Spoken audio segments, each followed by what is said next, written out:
Hello everyone, in today's video I will show you how to scan documents with your iPhone without any extra apps.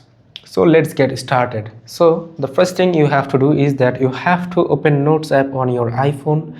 To simply click on Notes and then click on New Notes and then tap the paperclip on the top right icon.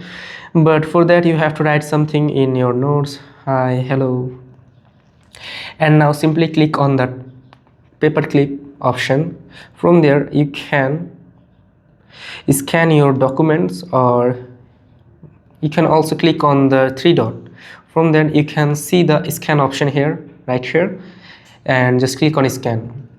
And you have to take your documents in front of the camera, and now you can easily scan any documents you want. And that's it. You know now how to scan documents directly from your iPhone now. So if this video was helpful, hit the like and subscribe button for more iPhone tips and tricks. See you next time.